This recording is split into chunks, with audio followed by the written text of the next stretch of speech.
Ways and Means Committee. Roll call, please. Alderwoman O'Neill. Here.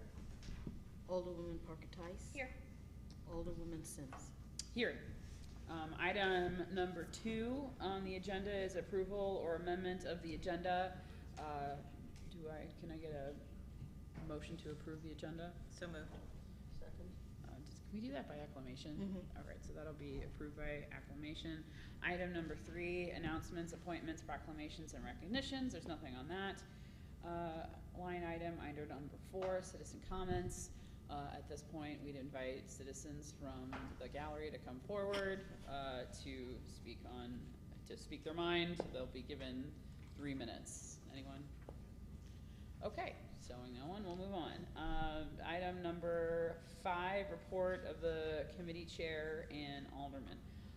I do not have anything to report at this time. Alderman Leahy's not here. Alderwoman O'Neill. Nothing to report. Alderwoman Tice. Nothing to report. All right, item number 6, city administrator reports. Thank you, Alderwoman Sims. I would like to recognize the city's finance director, Karen Shaw, to provide an update on the audit. Okay, thank you. Come on up, Karen.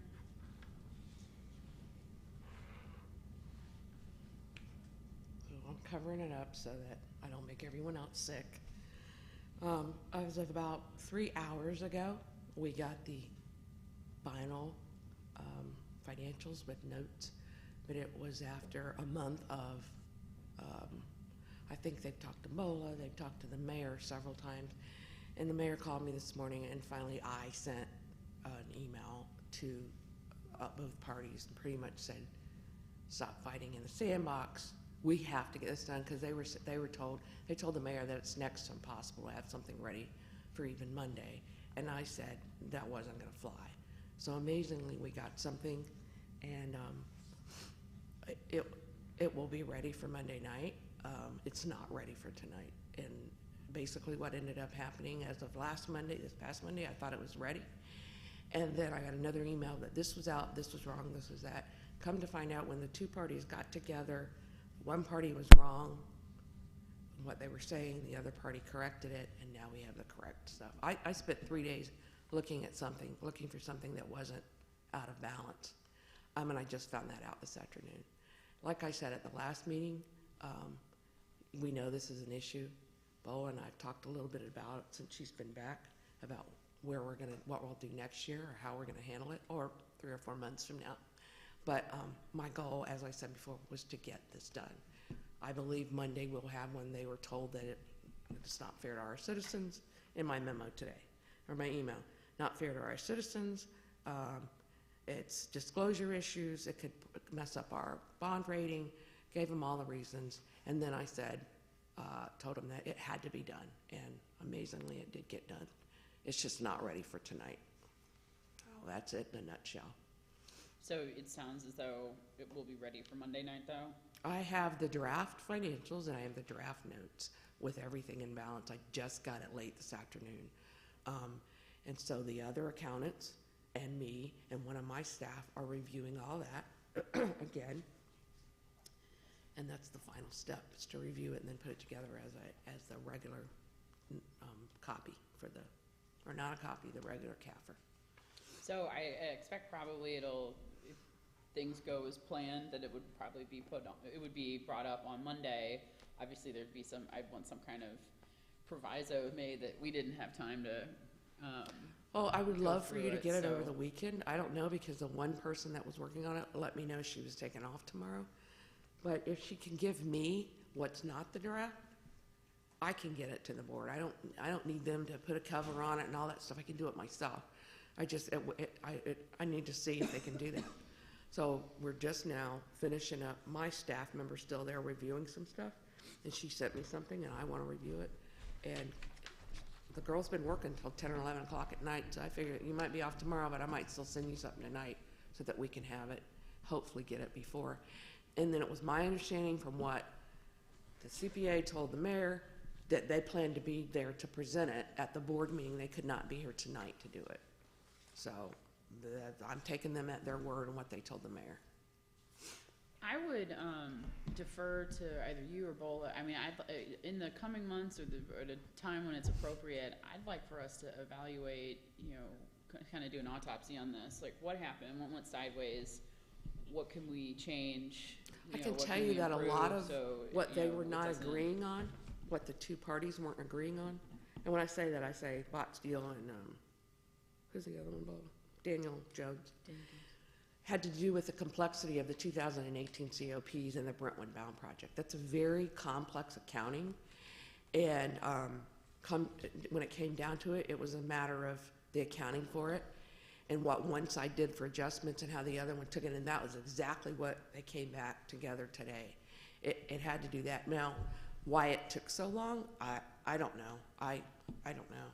The CPA from Daniel and Jones told the mayor that a CAFR, an audited CAFR, wasn't required for us getting those bonds, but that's not what the bond council told us, and so we, as I told him, we're going by what the bond council told the board. So I don't know if there wasn't an urgency there. I don't know. They do not feel it's their responsibility to do the financials, Daniel and Jones.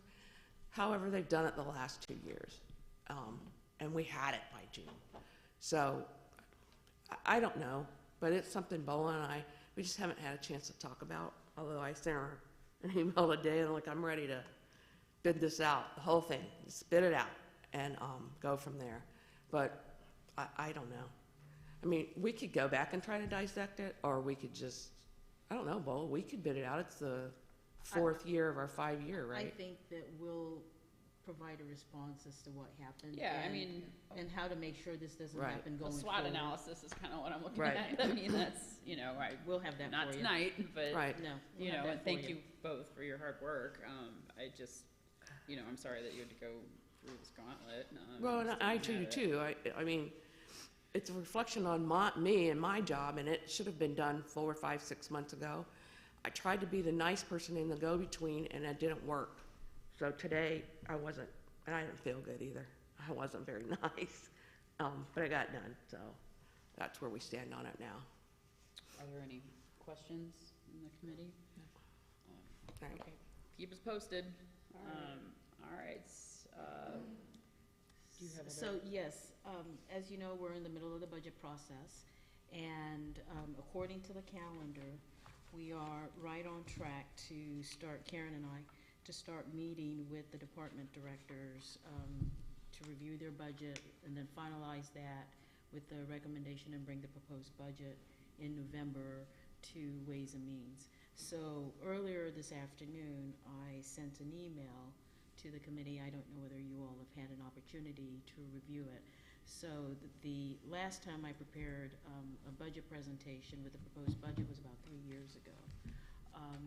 And I would meet with the department directors, having incorporated everything I've heard from the respective committees, Ways and Means, Public Safety, Public Works, and individual aldermen and the residents. I don't know how many people attended the Citizens Budget Forum to give the board, the committee, feedback as to what some of the priority projects that our residents would like to see. I know that last year, interestingly enough, we had one resident submit a letter that mirrored the Brentwood Bound project exactly, in that's what that person wanted: parks, trails, flooding to go away. And you all have always heard about the flooding as you campaign, so it just fit perfectly. So we add all that information together. The department directors are aware of it, and they develop their budget. So I thought that perhaps what we would do this year is give the department directors an opportunity to come before you at Ways and Means and actually present their budget. Maybe 10, 15-minute presentation, just the highlights. Just what I've noticed from talking to different people is that the request that is coming in this year exceeds the revenue. Therefore, it's going to be important for us to really dissect what is a priority for the city and how do we fund them.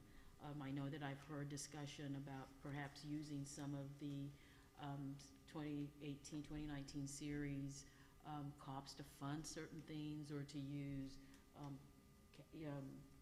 economic development sales tax. I've heard preliminary discussion, nothing concrete, but I think it's critical for this committee to be inclusive in that decision-making and help decide what is a priority, what needs to be deferred to another year, because last 8 years, I've been making those decisions, bringing it forward to the committee, to the board. I think my first year here, we created a list of everything that was not funded. And then the board took a look at it and decided, is there anything we want to add? How do we add it? And given the fact that we're going to be going out for the 2019 COPS, and just the discussion that Karen and I have had with Standard & Poor's, I think it's really important that we leave the fund balance, the reserve as is, and not touch that, because that was a really important conversation that we had with them when we were issuing the 2018 COPS. So tonight, if you all agree with that path, then I would suggest that we look at your calendars and maybe come up with 4 or 5 dates to meet. Not saying that we will actually meet all those 5 meetings. It just depends on how things go, if they go fast or not. And I committed to Alderwoman Sims that we will definitely provide you the document so you have ample time to review it. If you need to meet with me prior to, if you even have questions, you know, we can provide a response to you, and then you can build upon that at these meetings. So we need at least 4 or 5 dates from you all to meet, and we can still start at 6. We can go 2 hours, we can go 3 hours. It just depends on what your comfort level is. And I personally think this sounds like a great idea, that, you know, it'll be more meetings, but we can, you know, focus on a particular department, hear from the chair, Right. you know, if there, and then, you know, there are more asks than money, so, you know, prioritize the requests and, you know, just work through it, you know, going that way. Does anyone have any questions? Is it possible for the department heads to prioritize their requests? So They if should. Give us a 10-minute. They should have done that already. What I do as well is, you know, part of the conversation that I have and Karen has with them is, are these must-haves or are these nice-to-haves? And just based on their response is how we start to defer things to future years. So hopefully they're doing that already. And I have one other Oh, question. sure, go ahead. If we are looking to try to take $3 million of the budget every year to The debt service. Yeah. Yeah. Are we looking at a budget that is $3 million less than it would be normally, which makes these even tighter? For the 2018 series COPS, yes. 2018, which is the existing debt, because we're paying that from existing funds. Yes. Yes. So, okay. Yeah, I think it's a great idea being new. I Karen, think do you it's want to great. add to that? So the capital improvement fund, if we are making a debt service payment of about $3 million, does that mean that there's $3 million less to spend on what we would normally spend on capital improvement projects?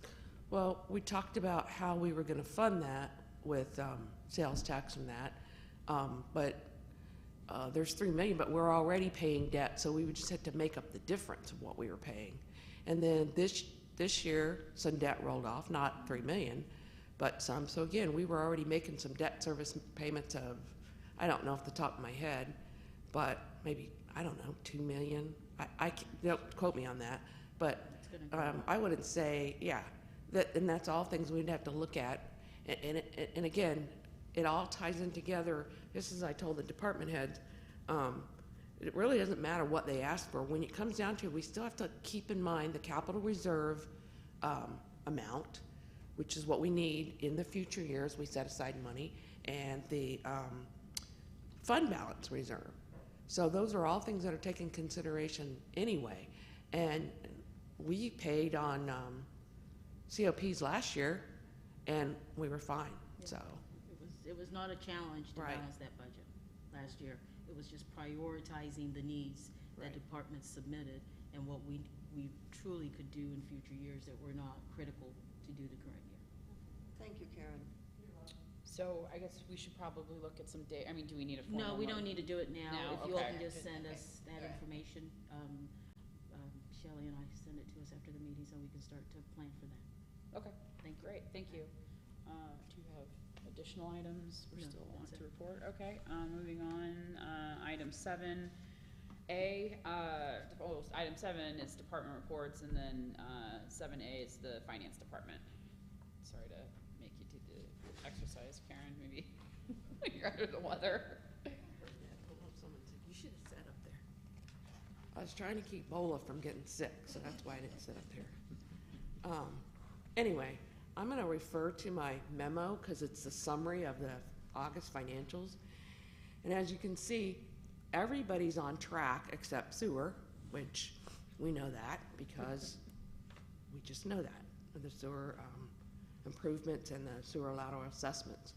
And again, stormwater and parks, even though it says we're taking 8.9 million out, that's the fund balance that we put in there from the COPs, so we're okay. It's not like we're in the negative, because the fund balance, I think in 18 was 40-something million, that's what I just looked at. So that's where that money's coming from, and it's because of Brentwood Bound. And then the sewer one, I think we were asked, Dan and I, last time about, did we think there would be any leftovers to pay back? And again, my answer, it's still my answer, we have in the budget to transfer $90,000 from the general fund over there to make that up. So the first prudent thing to do is look closer to the end of the year. And right now, as of the end of August, we had spent $92,808, and we expect to get, 140, Dan? Let me scoot back up. In assessments. So both Dan and I think at least will break even, maybe, with just those assessments. So what that comes down to is, okay, this year we don't have to borrow $90,000 from the general fund. We won't make that transfer. We'd come back and ask for a budget amendment, switching it back. But again, if it goes in the negative, then we're going to have to move some money over. The additional thing that Dan and I and Bola will talk about is what we talked about is we seem to want to see where we're going to start paying that back, but it's kind of hard to pay back until you're going to start bringing in more than you're spending. There's nothing you can't pay back a negative amount. So that's something else we're going to look at. Dan and I have already talked about it, but right now we're going to watch and see, and maybe we don't have to move $90,000 from the general fund, which stops the bleeding but doesn't pay it back the debt. Other than that, if you have any questions, we're pretty much on target with all of our revenues and expenditures this year. Now there's line items that are on and off, but all the departments are meeting their budget and the revenues are being met. Any questions? All right. Okay, Great. thanks, Karen. All right. Item 7B, human resources, health premium surplus. Who's got that? All right, Jason, come on up.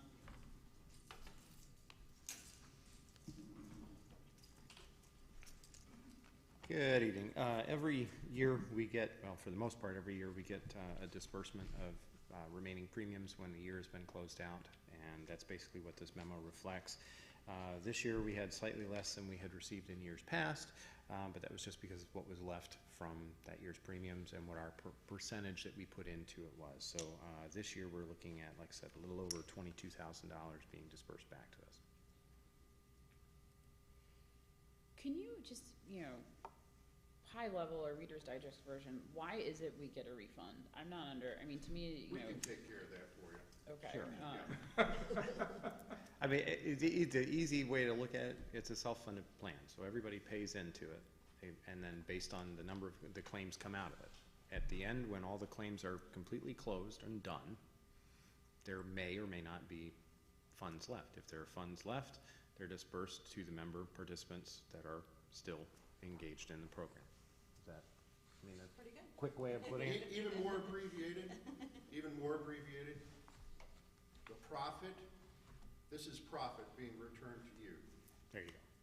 This profit with an insurance company would go to the insurance company. You are part of the insurance trust, so you're getting a return.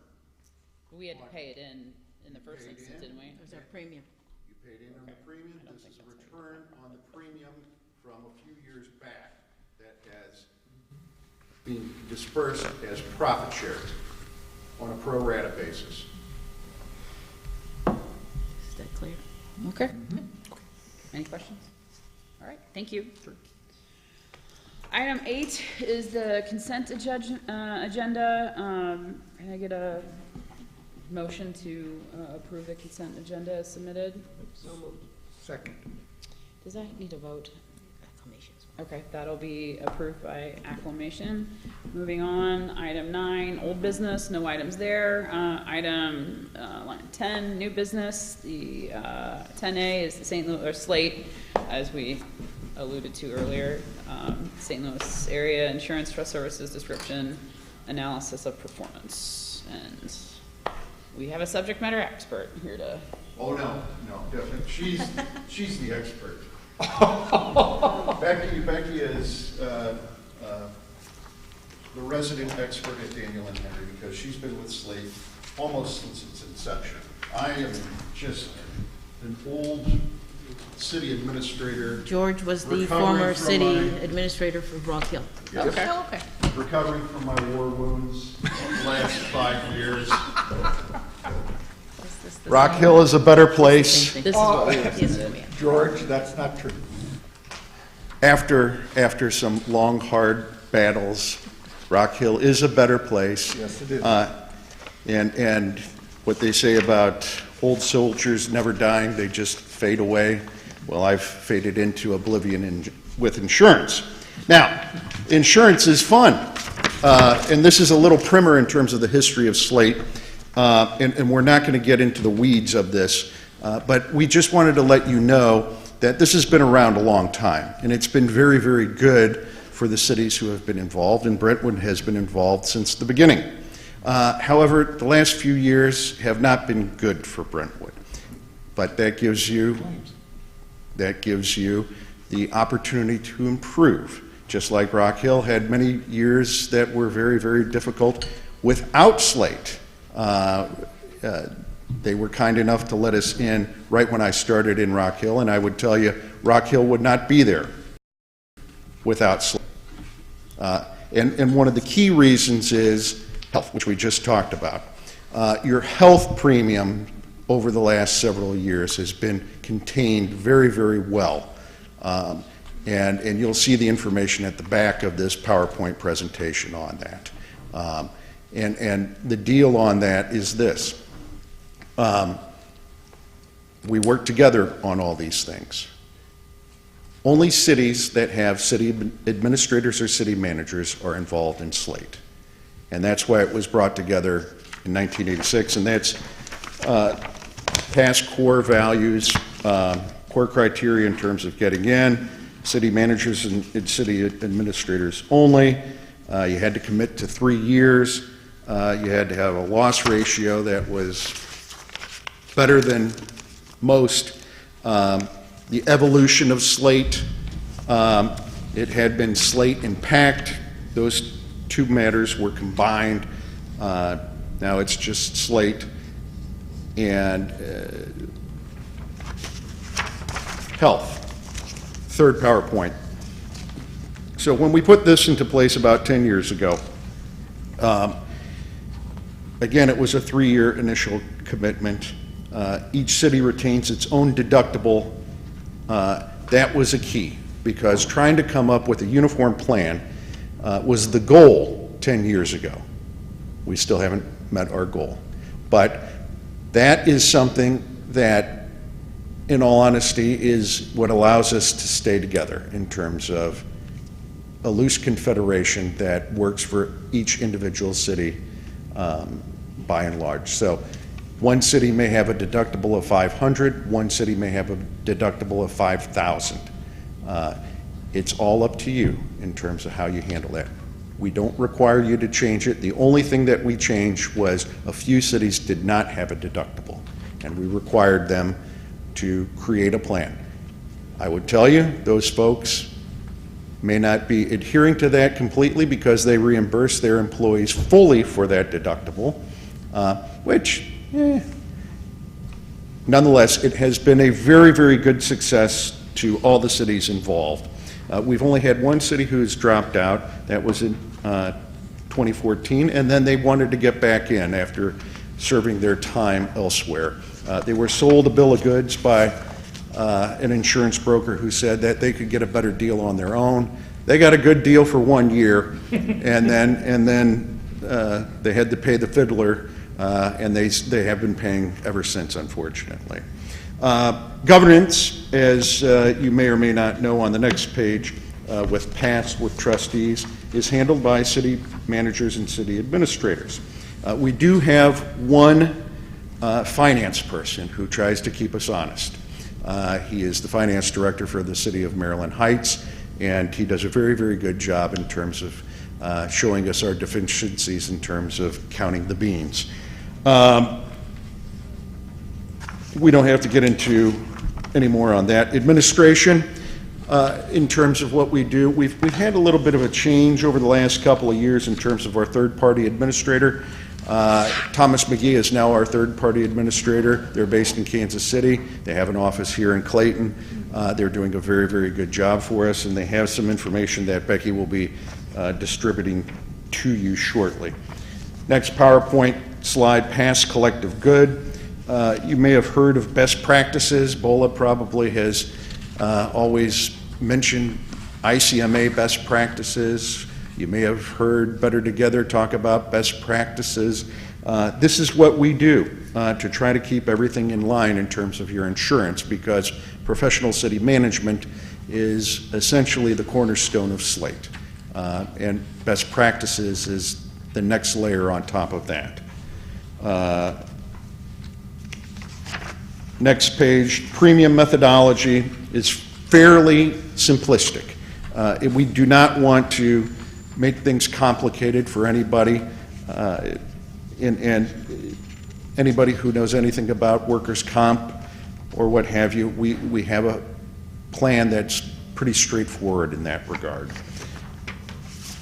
Past trust law, this is essentially the revised Missouri state statutes that allows us to keep doing what we're doing for the last 30-plus years. Metrics, present performance, average health increase, and since inception is about 4.2% over the last 10 years. For 2019, the average rate increase is 2%. We've got over 2,000 employees and 4,500 total. And then here are the details, George, in raw form. Yes? explain those two numbers. How can you have 2,000 employees but 4,500 total? 4,500 total is for dependents. I did not count Yeah. them. Okay, thank Yeah. you. Yeah. That's where that, I was Yeah. trying to figure out where they came from. Yeah. Some people have kids, some people have wives, some people have kids, no wives, no husbands. Okay.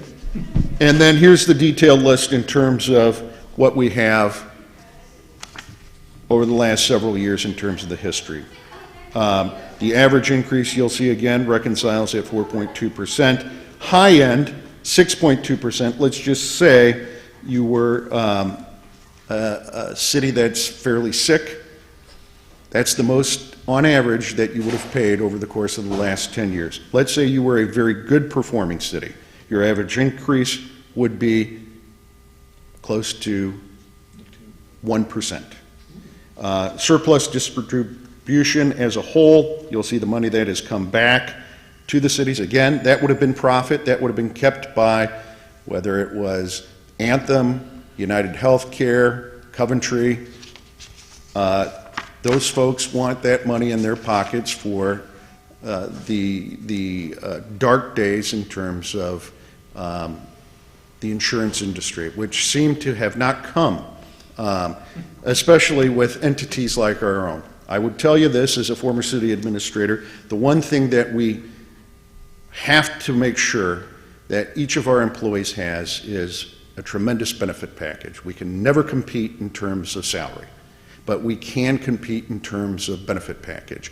What we provide with the Slate cities is second to none because of this plan, and to keep it in place because of working together is the only way to get this done. So Becky's going to talk about workers' comp and some other details as it relates to your general liability, but this is just your George, brief overview of. we spoke earlier, and I don't know if Becky's gonna talk about that what happens when a municipality chooses to leave, and then, do you Okay, wanna talk we about did that talk a about bit later? that briefly in 'Cause you terms had- of the I can hand health. this out?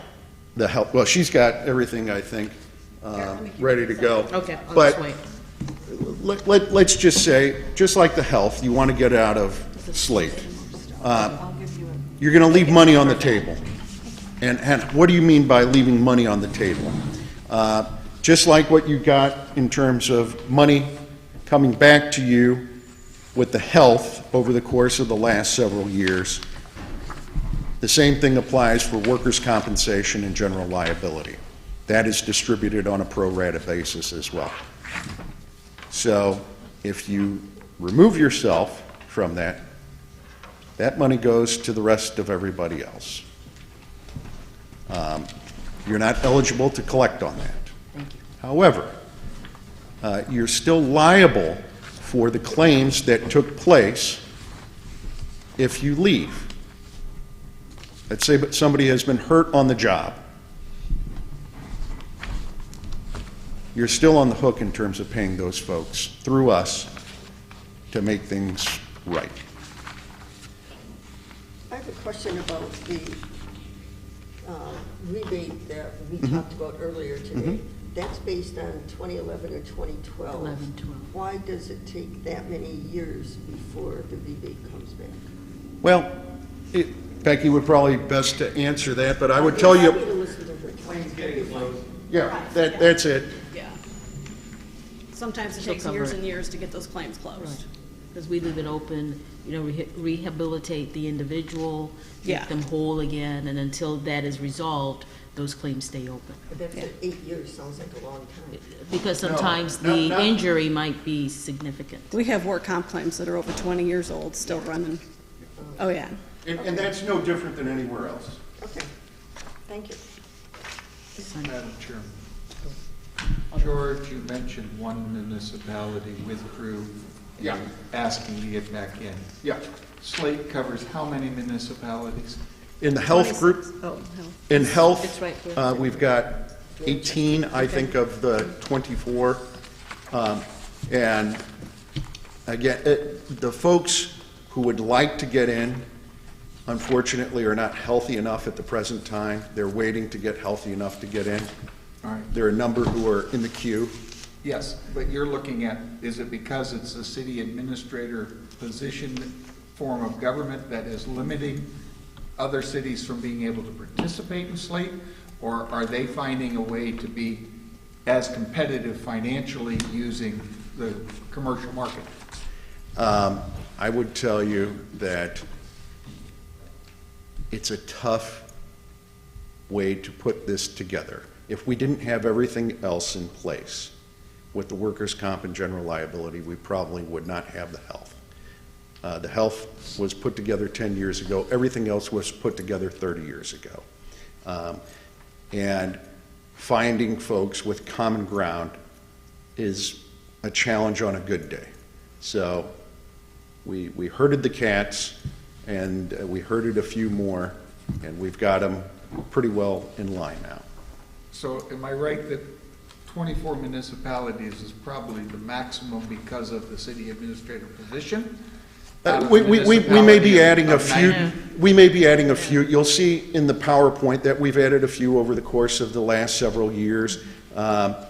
We have a few who are being looked at right now, but there's not a There's not ton that many, yeah. that, number one, could pass the muster test on page 3 of the get in. PowerPoint, and then have the political commitment along with the administrative commitment to see this through, because it's not an easy process. It's almost like becoming an Eagle Scout. Yes, I fully understand. Don't shout. The trick is the city was considering looking at this program as a competitive arrangement to commercial insurance arrangement. Trying to get fully understanding that this program has stood somewhat of a test of time to make it work. We don't cover everybody because of the criteria that limits. Correct. But for that criteria, we've gathered 95% of those cities that could be in Slate Sure. are in Slate. Yeah. Because the commercial market couldn't handle what they wanted. Correct. So jumping from one to the other isn't really a sound move financially for the city. Right. Thank you. Is it a requirement that we, in order to be into Slate, we have to go with you on health and comp and liability? Yes. You have to be in the work comp liability side to get into the health side. So, I mean, I'll be honest with you, like, there are some cities here that, I mean, I in terms of liability, I mean, I mean, there've been some payouts that you guys have had to do, and, I mean, what do you do with the money runs? I mean, it's a pool of resources, you have insurance, I mean, what happens if the money runs out? I mean, if you have another Ferguson incident, I mean. Right. Okay, so what happens is we have all the fiscal years, and there are years that we have technically run out of money, but there's other years where there's surplus, and the state allows us to apply that money, so we never have to go back and collect it from the members. A So, special assessment, yeah. Is there, I mean, is that just because the state's deciding not to enforce a law against you? Or, I mean, how is it okay that because the state happens? oversees the self-insured trusts in Missouri, so there's rules that they have out there that we have to apply by. So anytime that they have to approve our rates, they have to approve distributions, everything. They're always watching what we're doing to make sure, watch out for municipalities, so.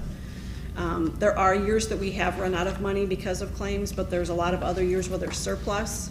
So sometimes the surplus comes back to you guys, and sometimes some of the surplus will be readjusted to another year to cover that. What would happen if,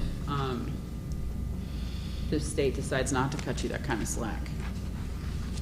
I mean, they're not obligated to, right? Well, Change of no. administration. No, they're an oversight commission, and Yeah. their charge is to do what's in the best interest of the state. Right, what's in your best interest, Right. so. But, I mean, I guess I think of, travelers or insurance, they're regulated, they're Department of Insurance, and there's certain money proof they have to put, I mean, I don't think, they wouldn't be able to do that. I mean, I just am No. worried that there's, when there's not money in the till, that someday that's gonna be a big problem. Well, I mean, it could happen, there could be some day where we completely run out of money, if there's just year after year after year. So when that happens, then the members would go back and be assessed, usually much later, but, yeah. So along that line, I'm assuming that like healthcare is a bucket, Correct. and then like workers' comp is a Correct. bucket. So how do you monitor the reserves in each bucket, and how much are you able to keep? How much does the state let you keep? How much do you not return? Do you only return on healthcare? No. Do you No. return on You've workers' gotten comp? money back on workers' comp and general liability over the If you budget. look at this first page that was on top. There we go. There If we you go. look Now at the Becky bottom. can have it. This is just like the last 10 years, the first one. And if you look at the bottom, that's the surplus distribution you've gotten from the work comp liability side. Well, I think I'm less concerned about the surplus distribution than I am about the reserves that are being held in case The we years- or some other city has like repeated problems, and then we're assessed back at the back end. So I think that's my. If you have a city that has repeated problems, which we have had one, like the city of Ferguson, with the board actually asked them to leave. And So we because have provision that we can. So if the So loss ratios change. They're on this then you- list, so they're not in it anymore? they are in the work comp side, but they're not in liability anymore. So there are instances in which you can unbundle. That wasn't really their choice. That was a special. That was. It's not and this- something that's done for all members. It was because of the claims, given what happened, that they had to pay out. But it's not as if a law prohibits you, it's just a philosophy you guys That have. was that you just, and a want lot of it all was free. because the trust purchases excess insurance for very large claims. And after all the stuff went down in Ferguson, they came in and said they were not gonna cover Ferguson anymore. So we didn't have a Secondary choice, Yes. so. And picking up on, I think what was alluded to previously, and I might be misstating this, are you saying that the pay-ins for comp and liability are what pay for health insurance? No, it's totally different, totally separate financial statements, so. I guess because he said it was the comp and the liability that made health insurance possible. No, I'm saying, when Not those money. programs started Yeah, 30 years ago. The and were put in success of place, those and programs. the Oh, group right, was okay, assembled right. at that time. Okay. And when cost of health insurance, because there was a time in Right. Brentwood where it was double digit, 14, 16%. And then we were all looking at what other ways could we do to kind of regulate that cost of the premium going up. So the idea was, let's put together a health insurance pool. And that has been very successful because we've been, more lives, we've been able to control that cost. Instead of those double-digit increases, you're seeing 2%, 4%. But it also depends on the health of our members. So if we have a risky pregnancy or a cancer or something like that, obviously that's going to impact the city. Are there any other cities that have gone with commercial insurance for liability but kept the other health and comp, other than Ferguson? the only other one we have is, City of Eureka has never been in the liability because of the utilities they have out in Eureka, and they're in the work comp. Everybody else is in the liability side as well.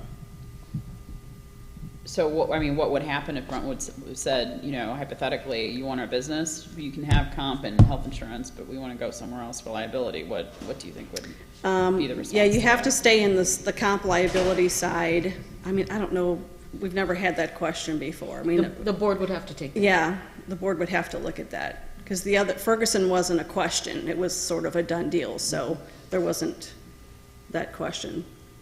Is there a way, how would we go about, the presentation is impressive, it looks, I see the numbers, but how do we test what they're saying? Is there a way that we can, I would like to ideally have hey, here is the commercial bid, and here is how it is substantially less good than what we have. So I can say, we ran the traps on this, and boy, are we lucky that we still have Slate. Is there a way we can? We can provide a commercial quote. I mean, if you want a quote from Travelers. The city to do it. No offense to independent you.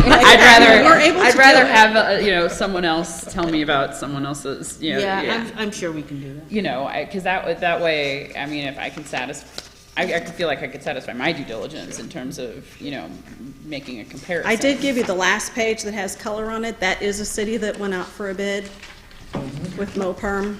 And I did a comparison just to kind of show you the difference in premium and deductibles.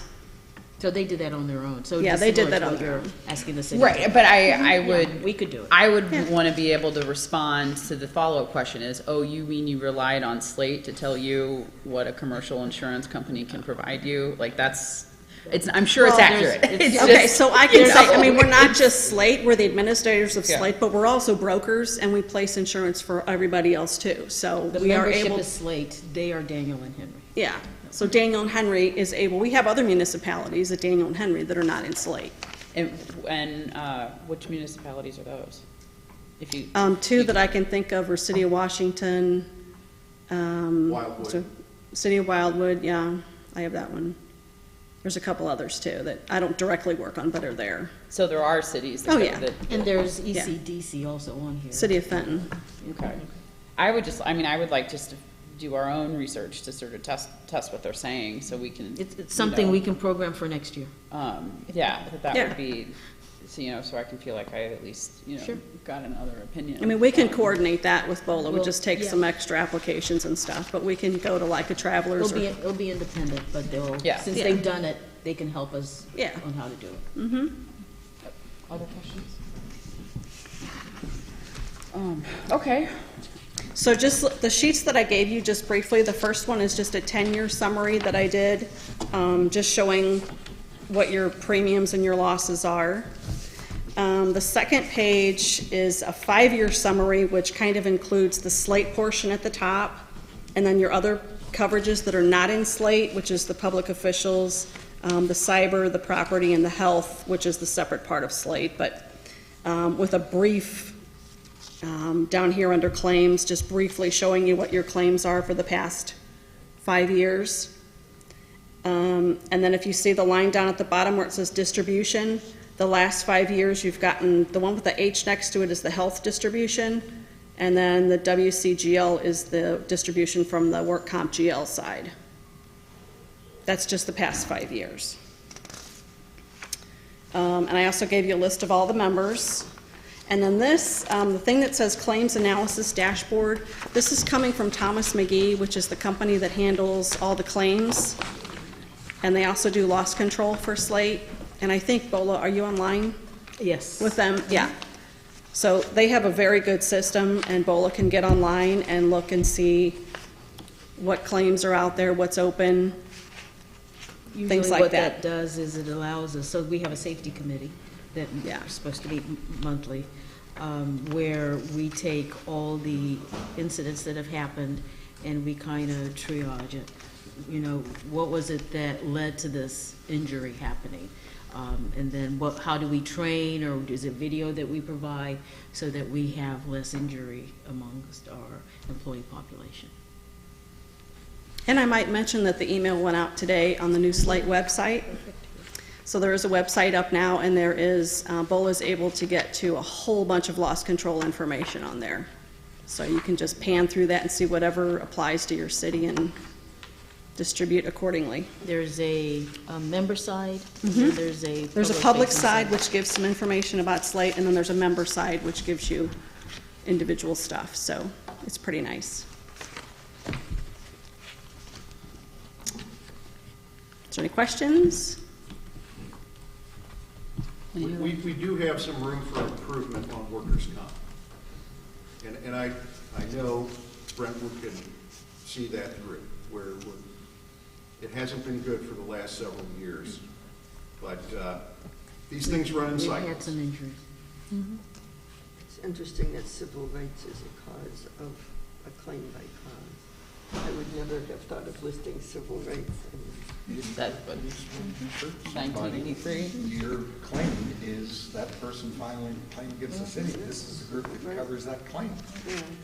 You may not have meant to hurt him, but Yeah. if the court's ruled, he gets compensation. Arch City defenders are the ones who are filing those claims. Yes. Claims by day of the week, that's fascinating. And they can actually provide a whole bunch more information for you. This is just a little sample of what they can do. So Monday and Wednesday are the most dangerous days.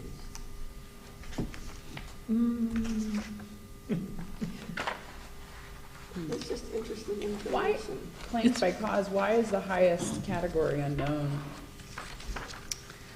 Where are you at, claims by cause? Probably because in their system, they haven't specified it, because there's so many different reasons for claims. I'm not sure how their system is pulling that, but,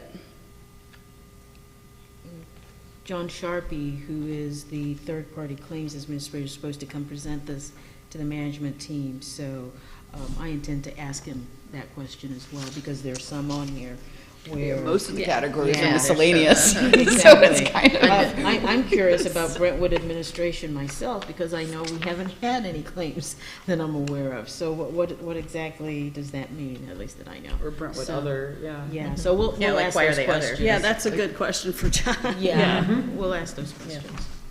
This is really, thank you for Yeah. sharing this. Good info. Is there any other questions? Yeah, okay, I don't think so. Upper arm, Okay, thank you. lower leg. Thank you. It's really interesting. Thank you for putting all that together. All right, moving on. Just gotta spark up the old iPad. New business, moving on. Item 10B, this is the request for funds for a pedestrian signal at the Western Drive between the YMCA and Memorial Park. Who has the, Dan Blumenthal. Dan, come on down.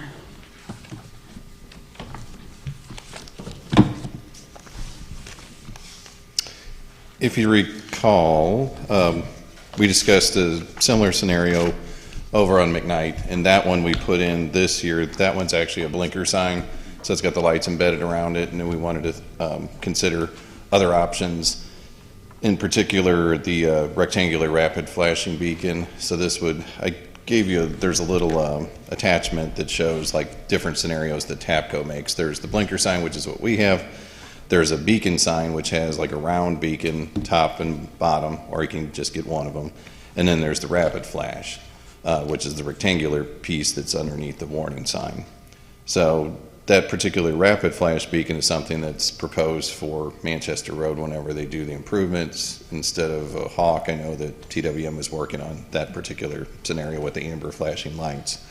So what I did was looked at the budget, since I knew we were talking about it earlier, public works, public safety. I don't know if we ever talked about it here, but some of the other areas we looked at included between YMCA and Memorial Park. So I had TAPCO run a quote to figure out what it would cost to do a rapid flash beacon, same pole structure, same everything that you have at McKnight, the only difference being the rapid flash beacon. So to show you what it could look like, I went to their stock files, and it shows a person walking across a crosswalk, and you see the little rectangular beacons below the pedestrian crosswalk sign. And it's the same function as far as like McKnight.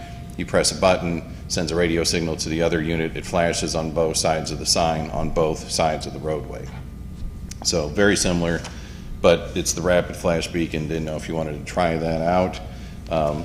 You know, there might be more yielding between vehicles and pedestrians, because some of the complaints that I had heard was that the embedded lights, they don't see them, which they are very bright, so I don't know why they wouldn't see them, but this is just different, and it's a little bit more, but not much more than what we paid for the other one. That one was like $8,100, this is $8,400. You know, we could do everything in-house as far as the base, the J-bolts, pouring the concrete, putting it together. That's what we did on McKnight. But the question is, would you want to entertain that? I looked at the budget, and like I said, there's a line item that I have that I haven't used yet.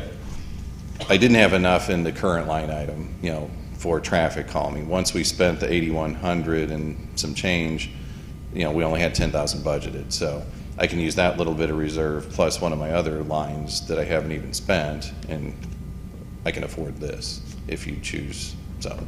So we can do this with budget savings, basically. We don't have to, we're not. Right, I would still need to do some sort of budget amendment, I believe. Yeah, at the end of the year. But it's not there's as money. if, you know, we need. I'm basically No. swapping things, because I Swapping out figured, things. well, this would have a little more utility now and then going forward. And if I do need the breaker attachment, I can rent one instead of buy one for the rest of the year. You know, because sidewalks are starting to wind down. And once we hit winter weather, you're not going to do any concrete because you'll never get it back together. If there's additional savings before the end of the year, so there's a request in the 2020 proposed budget that we make sure we have enough so that we can look at other locations to place this. Right. So Yeah, we just. we're gonna do yeah. that next year, but because we have savings now, we can address some of the locations where there's. Yeah, this can be deficiencies. advanced instead of waiting another budget cycle. Did I understand correctly that what I think it was the fancier light, you hit the button and then then it flashes as opposed to being solid? Did I understand They that call this a correctly? wigwag, so it pulses on either side, kind of like if you think about like a crossing for a railroad, it usually has the red lights that pulse. Okay. This has a rectangular beacon. You can either get it in amber or red for the LED lights, but it'll pulse on either side of that post. And it'll do it on both sides, so whether you're heading eastbound or westbound Strassner, you would see two lights on either side of the road, you know. I mean, anecdotally, I live right by here, and like I just see people barreling down. I mean, the kids are Right. crossing the street. I mean, I've been, and you know, there's something about just what you see up, you know, off the distance that they're kind of hard. I mean, I think this would be a very. Yeah, because according to the support manufacturer, this. you can see it during daylight 1,000 feet away, and at nighttime, it's up to a mile. You know, I guess it's kind of arbitrary depending on your vision, but, you know, that's the goal if you had a person with normal vision. All over the place. So I like trying these different lights, because people don't stop on McKnight, so if there's anything Right. brighter or that, the fact that it does on, like you just described, it does on both sides, I think it's something great to try. I know, Slow I down the think I would see that better, cause it's, Then around the. then just Right. solid. Yeah, and I thought, well, if that is the case, then maybe we make an argument to swap out the ones on McKnight for something similar. And this would be solar powered and everything, so I don't need any special power run to it or anything like that. Alderman Naive, right? Traffic count difference between what's on Strassner and what's on McKnight Road. I don't recall Strausser and McKnight. I do because I set it up for the police, and it was over 17,000 vehicles a day travels on McKnight. I can't see 17,000 vehicles on Strassner, but if I were to guess, I'd say it's every bit of 10,000, probably more. We can we've got the little easily, boxes, we can yeah. deploy it and just for sake of argument, try it out and figure out how many vehicles Your pass through there. proposed location, is By the it, Y. I'm sorry? It's by the Y. Yeah, Yes. between the Y and Memorial Park at the existing, It's you got the. striped right now, Yeah, we've got yeah, existing white stripe, blocks yeah. that go across there. Based on that proposed location, is it really justifiable to put a pole on each side of the street? One pole strobing should be enough to get. But you can't press the button from the other Push the side, you would, button. it would be a one and done, you would press it depending on which side you put it on, But if you're wiring this to connect, and I push the button from either pole. They work, it's a radio signal that pulses that between the gets two, it back and forth. yeah. So do I need a strobe on both? I would My say so. dilemma is if you look at constant strobing to work with, it's nauseating. I got 2 lights doing that. If I put one up there, does it make it more tolerable?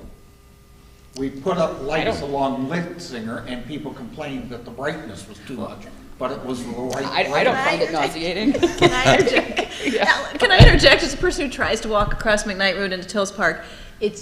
They don't stop, it's No, impossible. they don't. I also run at this location, and there aren't as many cars, and so you can kind of time it, but they don't stop here either, but nobody lives right here. I Right. mean, there are people in the apartments, but nobody lives around here, and anything to keep people safe, and it's near a playground. The They're more con- flashing, the better, in my opinion. And they're just because I drive this a lot, they're always, the Y is always moving kids, like, over to Memorial They use the Park. park. I have no problem with Yeah. them using the park. I'm questioning to the degree that we're going for establishing a safety measure. Is it necessary to go this far? Yes, having gone to the Y a lot and knowing how much traffic that is, and guys with their skateboards and things or whatever going down there use it. I think it's a great idea, and I'd like to see those strobes lower so somebody in a car would have them more at their eye level. It's like bike trails that are dedicated bike trails have their own stoplight at the biker's eye level, so you can't miss them. The closer to eye level it is, the better. And if somebody is driving and is bothered by strobe lights, they probably shouldn't be driving, so. I suppose I would defer to the subject matter experts on that one. I mean, if, Yeah. I'm We assuming need there to is make some sure kind that, of with the. It would plan- analysis it went meets into. It meets NHTSA. ECD, yeah. Otherwise, that could create another liability in its own. Please So- picture that the entire north side of this street is the parking lot for the patrons of the YMCA. They're walking to and from their car. How long will they be sitting there being flashed at? This is why I'm looking at, I agree, the closest residential street is urban. Andy, that's not true. People come down, walk the sidewalk, and then run Yes. across the street to Memorial. Understand, but you've got a car parked at the parking lot at the YMCA, and you're leaving the YMCA, and you're walking to your car. From the time you leave that building on the east side to the time you get to your car, you're facing strobing. Not that much. Well, It's not that close. Yeah. There is a need. I take that route to work every morning, and and in the evening, and oftentimes, I don't see people stopping, even when They don't stop at the stop sign. Even when the children are out there for the summer programs. So it's, and I do not want somebody hurt. right. I don't want to install something that we get complaints from the patrons of YMCA that what we've put in is more So offensive. something in addition that we haven't thought about doing is we can meet with the YMCA to let them know that Thank the you. city would like to put this in. And get at least their input, courtesy. We could do that. If it's all right. Yeah, if there aren't any more questions, you need a motion from us. I guess at this point, the chair would entertain a motion to approve this thing, which is disappeared now on my, this stoplight or traffic calming measure on Strassner by the Y. Is that, So moved. Second. is there any discussion? Are we going to include at least reaching out to the As Y part of for the their motion? participation? I would be happy to contact the Y director. And if that was an amendment to a motion, I will second the amendment. Thank you. Are If there it any- wasn't, I don't I know don't- if it wasn't. What's that? You probably want to do roll call on this. Okay, yeah, no, is there any other, do I need to formally, I mean, sure, it's great to talk to the Y, I'm not, so I need to No, amend we'll it? just, no, we'll do it. I mean, Kathy will do it. Okay, so, roll call, please. Oh, Alderwoman O'Neill, Yes. Alderman Leahy, Yes? Alderwoman Parker Tice. Yes. Alderwoman Sims. Yes. Thanks, Dan. Okay. May I ask a clarification? Since this is in the 2019 budget to work with, this doesn't have to go to the board to spend the money then, does it? Because it's been approved? in It the will budget? show up on the warrant list. On the warrant list, Right. thank you.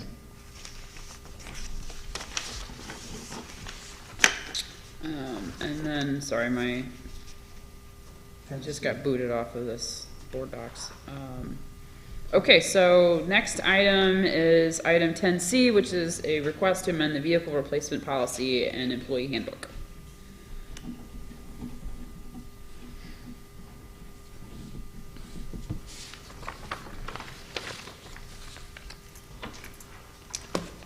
Ladies and gentlemen, good evening. So, we spoke last week at Public Safety, so kind of give you the same spiel. Some of you may have heard it. Essentially, what we're looking for is the police vehicles that we have are subjected to a little bit different service than the rest of the city vehicles are. For example, the keys are handed from shift to shift. The officers drive the cars. They're in them. It's a 12-hour shift. They're probably in the car average 10 hours. And they're driven 24 hours a day, 7 days a week, 365 days a year. For example, just to give you a little backstory, our 2016, our newest vehicle has 108,000 miles on it. We have another vehicle at the dealer right now that's having PTU, the power takeoff unit. We have all-wheel drive. All of our vehicles, well, Ford only makes the police vehicle in an all-wheel drive. Is at the dealership right now. We're getting a second bid. I think it's $1,800 to replace the PTU. It's out of warranty. I think it's got 103,000 miles on it. I think that's what it's at. So what we're looking for, the vehicles that we ordered in January, it's a long story. Real short. Ford changed the body style, changed the vehicle in mid-year in April, which caused some unanticipated consequences. We were told we were going to get our vehicles 90 to 180 days. We ordered them in January. It's a little past that. I just spoke to the dealer yesterday, and he referred me to the Detroit Free Press. There's an article there. Long story short, there's 13,000 Ford Explorers in between Chicago and Detroit that have issues with them, so Ford has not worked that out yet. What that does to little old Brentwood that ordered 2 police cars, they don't really care about our 2 police cars, so we're scrambling. What we're trying to do, and I think I heard it put rather succinctly the other night, we're just looking for a bit more longer runway, so when we order the cars, we're not waiting in the wings and the cars the mileage just continues to rack up on them. So what we're trying to do is when we see that the vehicles are hitting 50,000 miles, that's a vehicle that would be marked for replacement in the next calendar year. So by the time its replacement arrives, it's well above the 50,000. We average about 25,000 miles a year, so we're probably looking at least 75,000 miles on the vehicle when we're due to replace it. The hard part is that the manufacturer's warranties are 5 years, 3 years, 36,000 miles, the bumper to bumper. Then the powertrain is 5 years, 100,000 miles. Unfortunately, a lot of what we deal with is more of the 3-year 36 that we pay out of pocket. So at this point, we'd like to see that the police vehicles, particularly the marked fleet, that we just get a little bit more time to be able to order the vehicles. We see a car at 50,000 miles, then we know that car, we need to make plans to order that its replacement in the following year. Since I've been ordering the cars, it's 90 to 180 days before delivery. It's at least 180 days. They put 90 in there. I have the state contract bid that says 90 to 180, but it's always 180. Does that kind of explain what we're trying to do? Yeah, I'm on public safety, and we talked at length about this. I mean, I'm in support of it. I think this is a must-have. I mean, if we're going to have you be driving the streets, you know, at an increased rate, and God forbid something happens to a car and you have to respond, I don't really see that we have, you know, much choice. But I also, you know, my takeaway from the public safety meeting too was that I think when we had the original policy in place, we were baked into that was the assumption we'd be getting these vehicles faster than we are. So, you know, what's happening here now is that, you know, when we're giving ourselves more time to order and have it be ready and delivered. Correct. So if we see a car at 50,000 miles, then we know, okay, January 1, when the new bid comes out, when the new state contract comes out, we're going to order that vehicle. Its replacement, so that when it's sitting there at 75,000 miles, now we have its replacement. But your problem is, Jim, your math doesn't work. If you're doing it at 50 and they take 180 days, that's 6 months, you're running 25,000 miles a year, that's another 1,250. So you're only at 62.5. And instead of replacing the car at 100,000 miles, I've now replaced it at 62% of what the policy currently allows, because I'm ordering it faster. Now, it's the ordering process that seems to be causing the problem. Have you had problems with the servicing of cars to the point that you come up on a shift and I don't have cars to get the guys out on the street? Do you have a problem with the cars that you come to a shift and you don't have working vehicles to man that shift? We have in the past, yeah. We have a contract or an agreement with the school district, and we were not able to provide this SRO because we have to provide police vehicles for the uniform. Because we have, I believe, one police car in an accident that totaled out the car, and we pulled the school car over to go into the transit. No, we just didn't have enough vehicles. We have 6 marked vehicles, so we. But we were down. You pulled the school vehicle because you were down a vehicle. And we were needed a vehicle to down 3 vehicles. Yes. All right. What happened to those vehicles? In 2018, those vehicles were wrecked. Were wrecked. Correct. So even if I go with a 50,000 mile policy, if I face a wreck, I still face a dilemma with cars. It's not because I've run to the 100,000 mile limit on the cars. So, unless, if I could clarify. Mm-hmm. So taking that principle, if the vehicle hits 50,000 in January, mm-hmm. it will be at 75,000 before we order it, which means it'll be at about 93,000 or so when the new vehicle comes in. If that vehicle hits 50,000 miles in January of 2020, we order its replacement. And, I'm sorry, if that vehicle hits 50,000 miles in March, so I'm saying, mm-hmm. we don't order its replacement until January of the following year. Okay. So we can, that sliding scale works both ways. Yes, exactly. So but your argument is it's the delivery time of getting a replacement vehicle that is causing you the most heartburn. I have vehicles that still run quite well and do the service that you all need it to do and get us to the 100,000 in the policy. And you still can meet the objective of the police department of putting officers on the street and patrolling the area. I'm not sure I understand what you're saying. Right. Your concern is if I start the ordering process, you don't want to do it at the 100,000 mile, you want to do it at the 50. because the ordering process is getting you a lag time. The car in itself still operates and helps you all meet your obligations of doing the patrolling of the neighborhoods between the 50 and 100,000 mile bracket. You're still running, and that car is still being able to get you all to do your job. So throwing it out earlier because of an ordering process doesn't seem like a reasonable way of maneuvering. Well, maybe you're misstating it. For example, if we have, at 50,000 miles, that's when we start to see the increase in repair costs of the vehicle. That's when we begin to see the breakdown of the vehicle, because these are 50,000 miles within 1.9 square miles, 165 streets. That's not really exceeding much more than 40 or 50 miles per hour.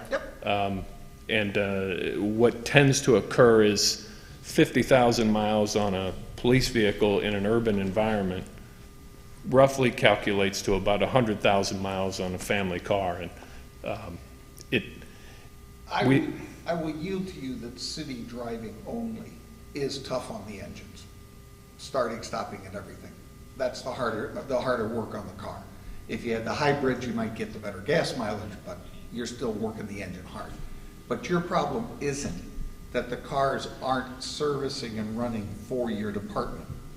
You've run into a trouble with cars because you've had accidents and they weren't available because they were being repaired in the way of accident repair. Andy, I think he's saying the opposite, that when the cars hit the $50,000 or 50,000 mile mark, that's when things start to fall apart. And we discussed at length that these, you know, the flux capacitor breaks. That's how much I know about cars. But the you know, things start to fall apart. It's out of warranty. You can't get as good a resale value on these cars that, you know, now have 75 to 100,000 miles. I mean, correct me if I'm wrong. I mean, the issue is that just by sheer running the cars that I mean, I know myself that they've started to break down. You know. Well, if you're gonna buy that argument, then every single department should get rid of their vehicles at 50,000 miles because the police are Andy, making the argument. that conclusion is not supported by anything that's been discussed here today. I bet you if you ask the Public Works Department to pull the maintenance on all their None vehicles. of the maintenance vehicles, for, I don't know, Parks and Rec, for example, or Public Works, have to drive the 2 square miles that is Brentwood 24 hours a day. None of them do that. But your premise is that your use of that car is breaking down more at 50,000.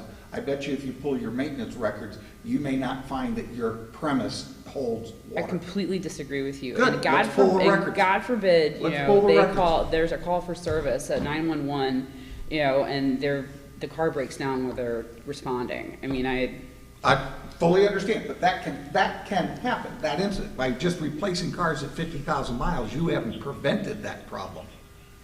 You still can have a car break, but I would love to argue your premise. I'd like the city to provide us the maintenance records on the vehicles to show that we are putting in a fortune worth of repairs on cars that reach over 50,000 miles. Because I think your premise isn't held up. Alderwoman Tice. So I have a slightly different question, if I could go off topic, or shift the discussion. With this new policy, how many cars do you anticipate needing next year, and then how many will you then need year upon year? And what's the financial impact of this change? we anticipate to be, we would order 3 in 2020 and 3 more in 2021.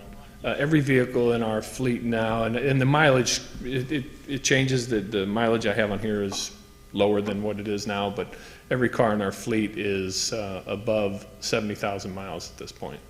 So Every marked car. How many cars total are there? We have 6 marked cars in the fleet. 6 marked cars. So, Right. and then if it's 3 next year and 3 the following year, then would it just be like 3 ongoing every year? In theory, what we would be able to do is catch up, and my guess is as the, our projection is that as we bring the cars back into line and the mileage starts to dissipate, then I think that we might be able to level off with perhaps 2, replacing 2, but we're doing now. Somebody's gonna have to go long 1 year. Like if you're doing 3 at a Correct. time, then those 3 are gonna go offline. Correct. You know. Correct. And the other thing to keep in mind is we brought 3 officers on this year.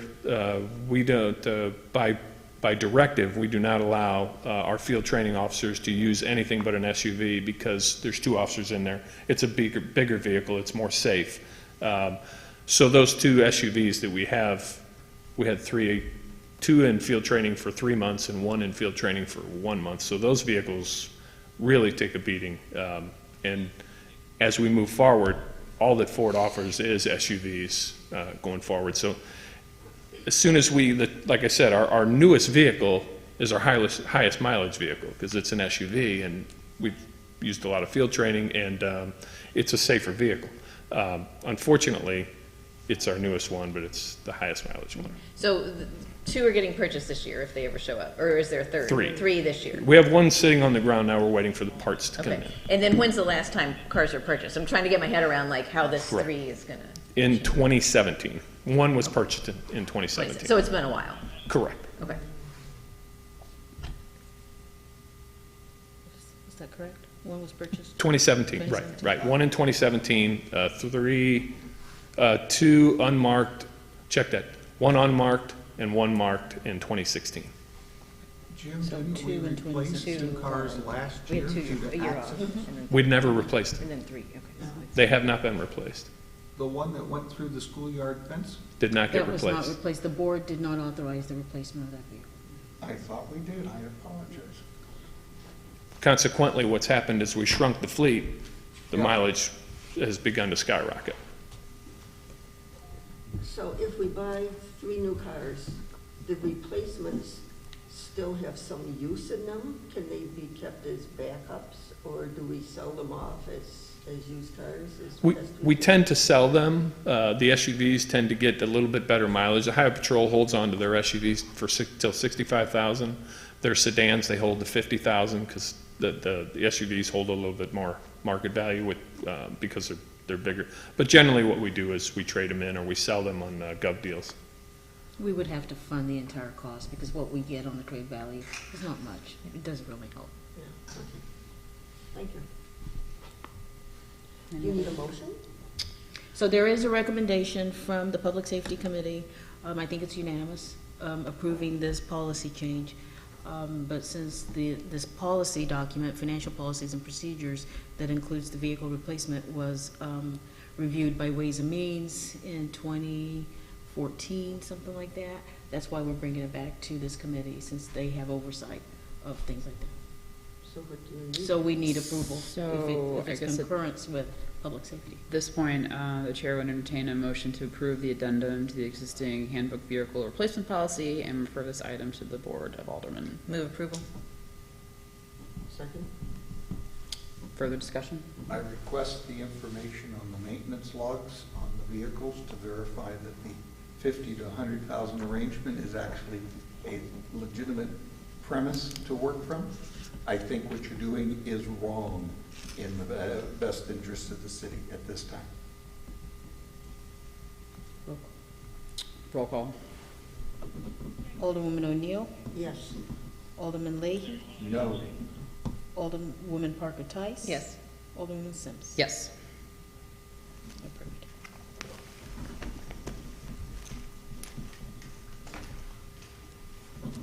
All right, next item is back to citizen comments, item number 11. We have a citizen. We have a citizen. I had put in for the 2020 budget that crossing there on Strassner, so I think it's great we can get it into this budget year. Maybe when talking with the Y, see if maybe they want to go in on the cost of it, since they use Memorial Park. And then that way, Bola, you could keep it in the budget year for 2020 so that I can get from Total Wines to the... I hear you. I will ask. Do you still wanna Amy. do that? I suspect if we do it right away, their budget for this year will already have been allocated, so it might be coming late, but it doesn't hurt to ask. Great idea. All right, anyone else? At this point, entertain a motion to adjourn. So moved. Second. Do we have to vote on that? No. All right, we're adjourned. Thanks, everyone.